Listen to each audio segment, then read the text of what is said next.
Semana passada, Aruba estava anfitrião de conferência P3A, Nações Unidas 2005, está estipulado que é uma meta para um desenvolvimento sustentável. Para lograr isso, que mesmo tem assistência de modelo nanco, especialmente por ajuda nacional, que tem presupuesto limitado, pero que tem sonho e visão para progresso.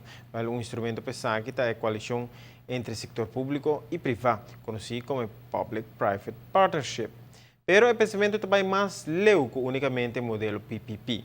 Nós papel de desenvolvimento sustentable general, esse inclui elementos para turismo sustentável.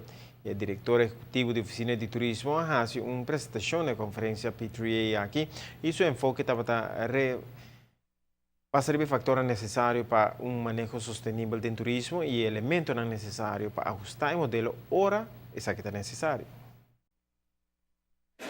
Mitigare como parte de manejo sostenible, vamos a tener en cuenta que el factor externo que por influenciar, do qual vos como meta, pero también como factor interno.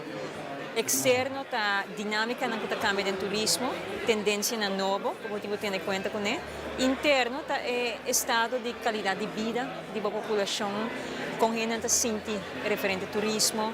É hecho comportar quizás o que é aplicável para Aruba, não tem outro espaço e como tal nós trabalhamos com ser consciente disso aqui e tomar o passo necessário para por ajustar, para assim estar mais preparado e mais relevante para o tipo de aspecto que tem que ter em conta com isso é importante para nós.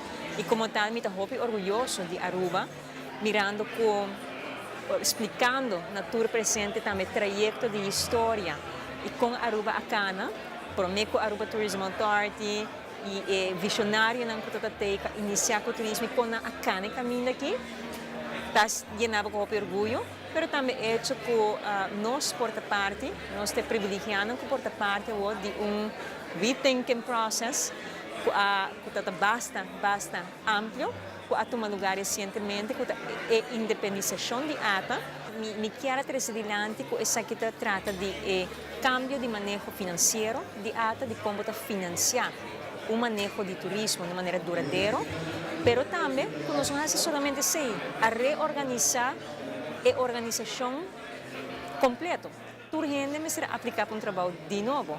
A coisa que me quer está bastante amplo, não é algo comum, não é fácil, mas me quer trovar como Aruba, está muito bonita, Aruba pode ter essa história na cena adiante, que está netamente mará na errase possível, que nós por manejar nosso turismo e pilar nossa economia de maneira duradoura.